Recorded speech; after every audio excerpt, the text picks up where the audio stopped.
Welcome to Donmar TV News Channel. Kasi ganito, nagsasabi ko, ano naman nangyayari, binabasa ko yung mga balita. Tapos, yung mga artista, ewan ko, ang dami nilang opinion, pero hindi sila nagbabasa. Tapos, binasa ko pa yung sa Inquirer na balita kanina, hindi rin sila nagbabasa. Binasa ko pa yung komento ni former BIR Commissioner Kim Henares, binasa ko pa yung komento ni Calleja, pati ng Akbayan, pati ni Ilagan, lahat sila hindi nagbabasa.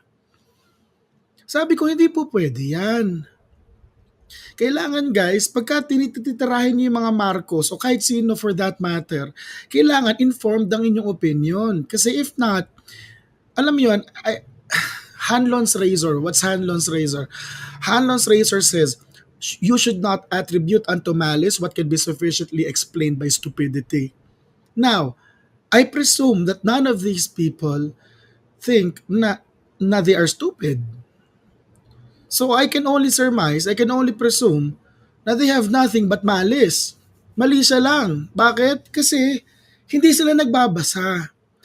So doon po sa mga artista na walang ginawa kundi magpa-facial lamang at magpaganda, magbasa rin po kayo para hindi kayo nagmumukhang tanga. Kasi paulit-ulit yung sinasabi, tax evasion, tax evasion. Eh hindi nga tax evasion. Tignan niyo yung title. Para sa mga artista at saka journalists na hindi nagbabasa at napakarami po nito. Mismong ebidensya na pinrovide ng mga petitioner dito, sinasabi na hindi siya tax evasion. Bakit yung pinipilit na tax evasion samantalang yung kampo ninyo nagbigay ng ebidensya na sinasabi na hindi siya tax evasion? Eh kayo dapat yata ang i-fact check. Eh kayo, kakampi nyo mismo, Akbayan, Ilagan, pati si Teddy Te, nagbigay ng ebidensya na hindi tax evasion. Pakita ko sa inyo, ano yung ebidensya na yon? Kalakip po ng ebidensya na pinrovide ni Teddy Te, na yan, ng Karma, at si Mangelin din yata, ay iyong Court of Appeals decision doon kay Bongbong Marcos. Ewan ko, kasi sabi nyo, mga Duterte at saka Marcos supporters, mga tanga. Kayo yung tatanga-tanga ngayon. Eto yung decision na naging final and executory. Punta lang tayo sa pinakadulo. Entry of judgment. Supreme Court, Manila, First Division, GR Ferdinand Marcos versus People of the Philippines, GR number 14844. Entry of judgment.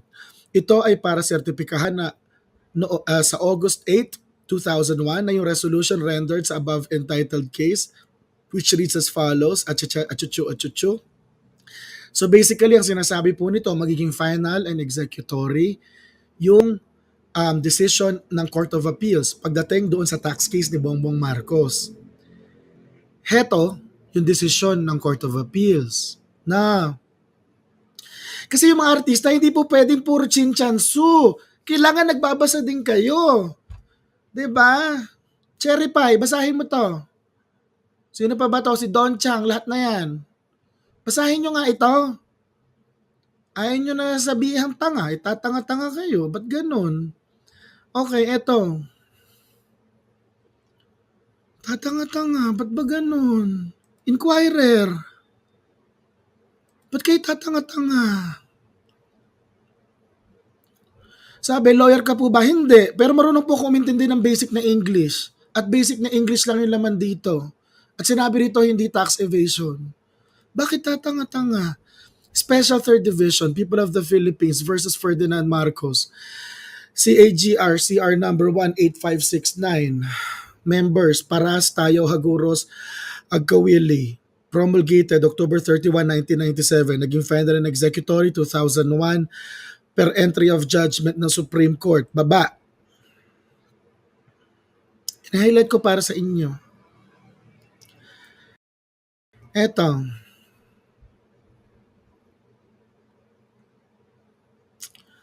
Okay. Asan ba yung tax evasion?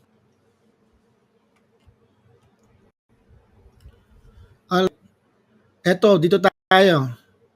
Real-time Tagalog uli. Sus Mariose. Pag ganun yung mga artista, maganda lang pero bobo. Okay. Ang responsibilidad na magkaltas ng taxes mula sa mga government employees, kasama na ang mga elected officials tulad ng gobernador, ay binibigay ng batas sa gobyerno. So gobyerno ang magkakaltas. Dahil doon, ang deficiency, ang kakulangan sa mga naibawas na ikaltas na taxes ay attributable o maisisisi sa gobyerno at hindi doon sa empleyado. Si Bongbong Marcos, siya yung appellant. Si Bongbong Marcos ay may karapatan na umasa sa computation ng BIR sa anumang kakulangan ng income tax na ibibigay sa kanya. After all, ang gobyerno mismo ang nagkakaltas sa kanyang gross income ng mga buwis na dapat niyang bayaran at wala siyang control wala siyang control doon. Kung ano yung matanggap niya, yun na yun kasi binabawas ng gobyerno. Yung appellee, ibig sabihin nito, di ba ito po ay inaapila ni Bongbong, siya yung appellant. Ang appellee ay BIR. Sabi po ng Court of Appeals na desisyon na ibinigay mismo ng mga petitioner. Ito ang BIR daw, parang nakalimutan yung pagkakaiba ng pay as you file at saka withholding tax system. Okay, ipinaliwanag po sa parte na to kung ano ibig sabihin ng pay as you file, no? Sa pay as you file system, ang total na amount ng income tax ay babayaran sa oras na i-file yung income tax return. Sa withholding tax system naman, asan ba sa withholding tax system?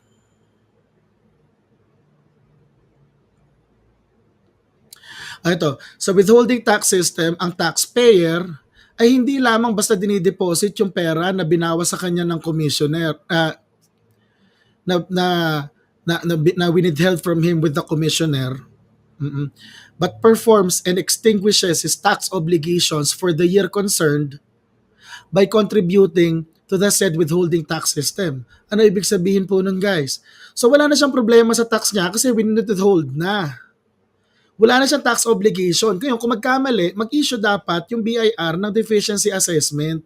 Tapos sabihin, bayaran mo na lang kasi nagkamali kami ng compute. Gets nyo? Ayan Gibbs versus CIR. Gibbs versus Commissioner of Internal Revenue, 15 SCRA 318.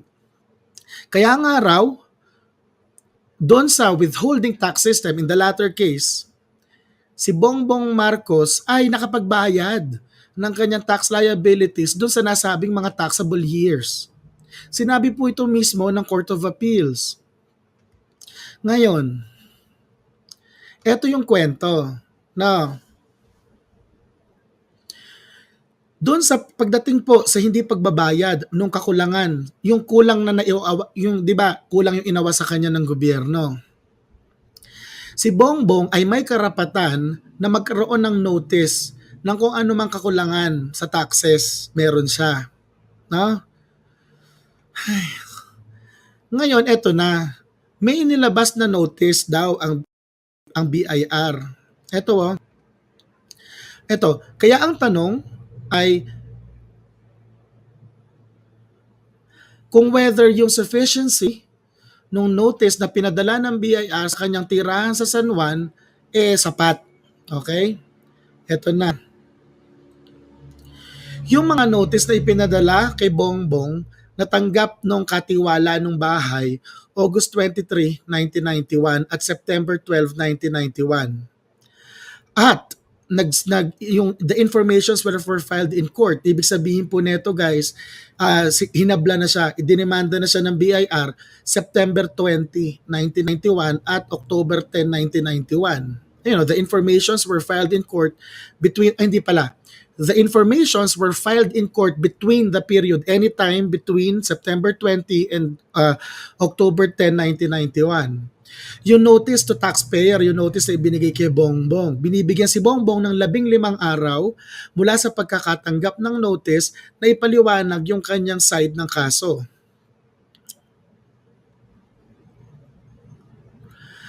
Okay, may isang buwan, with at least daw isang buwan lang para dun sa katiwala, dun sa address sa San Juan, na ibigay kay Bongbong, ano, yung notice. At 8 araw lamang with respect daw dun sa assessment. Si Bongbong daw walang sapat na panahon para malaman kung ano nangyari at kung paano siya magbabayad ng taxes. In short, inipit. Kumbaga, parang garapalan na lang, extreme na case, parang imagine ninyo, bibigyan ko kayo ng notice ngayon, technically, sumunod ako sa batas, pero a week or two from now, didemanda na kita. Ang diferensya, ang binigyan ko ng notice, katulong mo lang sa bahay. Tapos ikaw, pinalayas ka ng bansa. Pero ang gusto ng BIR, mag-comply ka agad. Ay, ganda. So ngayon, in view daw dun sa mga above na circumstances and considering daw na si Bongbong nasa labas ng bansa, di ba nga pinalayas ng mga Aquino? In fact, huwag niyo sabihin sa akin na inilipad sila ng mga Amerikano Yun pong manglapos na case nung late 80s, ikino-confirm ng Supreme Court ang karapatan ni Cory na wag pauwiin yung mga Marcos. So ayaw nyo pauwiin, ginawa nyong imposible na bayaran nila yung tax tapos ididemanda ninyo sa hindi pagbabayad ng kakulangan na tax.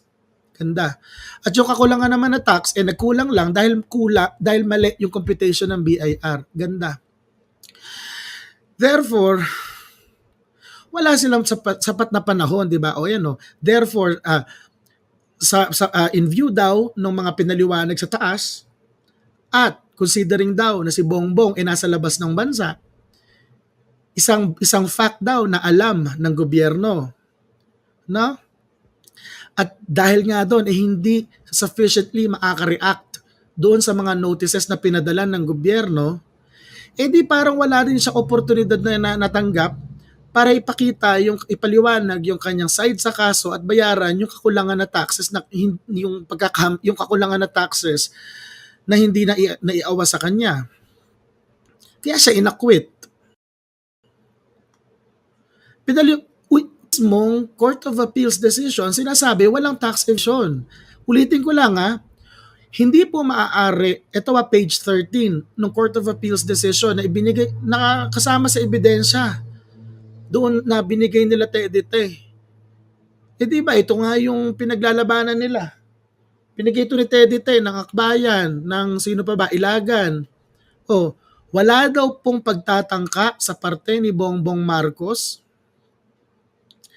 na mag-evade ng tax.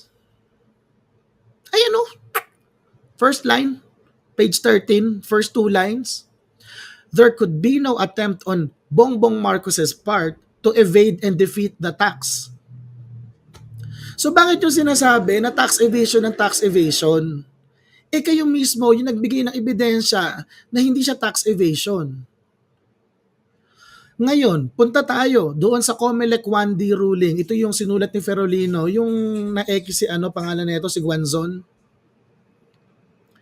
Hinighlight ko na din para sa inyo. Ayan Commission on Elections, former First Division. Ito yung Ilagan, Akbayan, Mangelen. SPA number 21-212.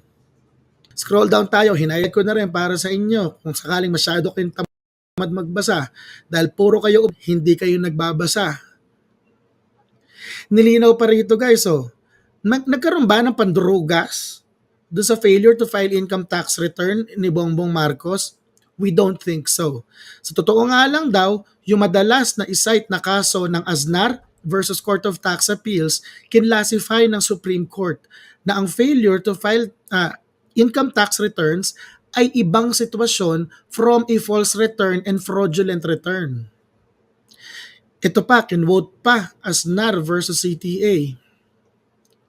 Naniniwala po kami na ang tama at makatwiran na interpretasyon ng provisions, so yung tax code, ay may 3 magkakaibang kaso, 3 magkakaibang sitwasyon. Una, mali yung return. Pangalawa, mali yung return tas may dugas. Mali yung return na may intensyon na mandugas ng taxes. At pangatlo ay failure to file a return. Okay? Ang sabi po ng Korte Suprema sa Aznar versus Court of Tax Appeals, ang pananaw po namin ay dapat i-interpret ang batas na magpapakita ng pagkakaiba sa tatlong magkakaibang sitwasyon ng false return, fraudulent return with intent to evade tax, at failure to file ITR. No? Basically, ito, Diyos ko, ayaw mga tamad magbasa.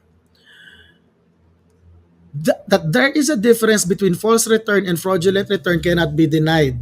Okay?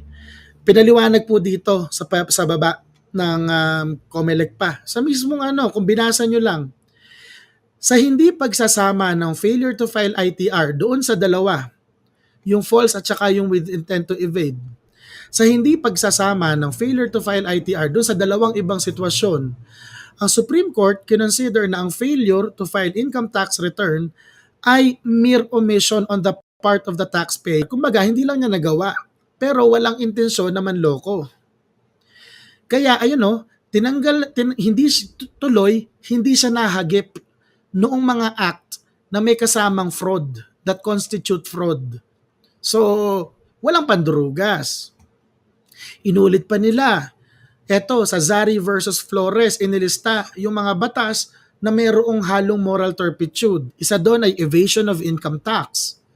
Eto, notably daw, ang krimen ng evasion of income tax na isinama sa enumeration ng Zari case. Ano? Ngayon, ang tanong, ang failure ba na mag-file ng ITR ay considered na tax evasion? Ang sabi ng Ilagan et al., oo daw, mali. Ang tax evasion daw ay kailangan ng tatlong elemento. Nilista pa nila. Una, ang pagbabayad ng mas mababa, ng pagbabayad ng halaga na mas mababa sa alam naman na dapat bayaran ng taxpayer. O hindi pagbabayad ng tax kahit na sinabihan yung taxpayer na, oy, kulang ka, kailangan mo magbayad. Yun yung una. Pangalawa, accompanying state of mind. Ibig sabihin, bad faith, willful, yung parang ayoko talaga magbayad. Yun yung pangalawa. Pangatlo, yung hindi pagbabayad. Heto po yung problema. Pag bumalik tayo sa Court of Appeals decision, sinasabi po dito na paano malalaman ni Bongbong, paano magkakaroon ng intensyon si Bongbong na manloko? Paano magkakaroon ng intensyon si Bongbong na hindi gusto magbayad ng tax kung wala naman siyang control sa kung magkano ikakalta sa kanya? Ang may control sa kung magkano ikakalta sa kanya ay Bureau of Internal Revenue. At mali nga yung computation. At malinaw po, ulitin ko lang uli, kung sakali pong hindi pa rin pumupukpok sa kokote ng mga artistang maganda lang pero tanga, wala pong attempt sa part ni Bongbong for his failure to file nga daw yung ITR na hindi magbayad ng tax. Walang tax evasion. So bakit pinagpipilitan ng mga news outlets, pinagpipilitan ng mga artista na may tax evasion samantalang itong GRCR number 18569 ay ebidensya na ibinigay mismo ng mga petitioner at yung mismong ebidensya hindi naman ito pinasersyorary ng gobyerno. It stands final and executory to. Ang final and executory po na desisyon doon sa tax case ni Bongbong ay walang tax evasion. There could be no attempt on his part to evade tax. Ayun there could be no attempt on his part to evade and defeat the tax as he had in fact. So,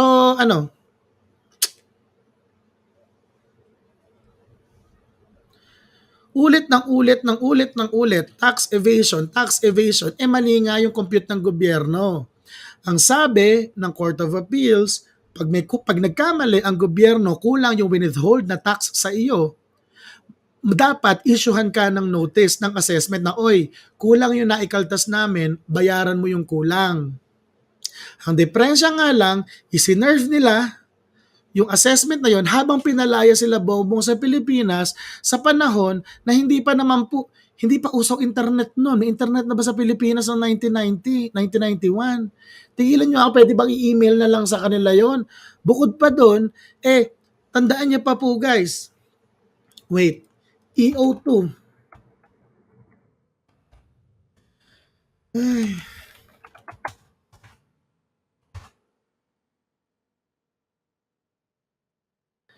Executive Order 2.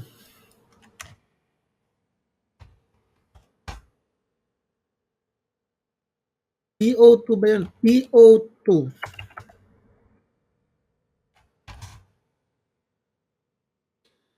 Aquino.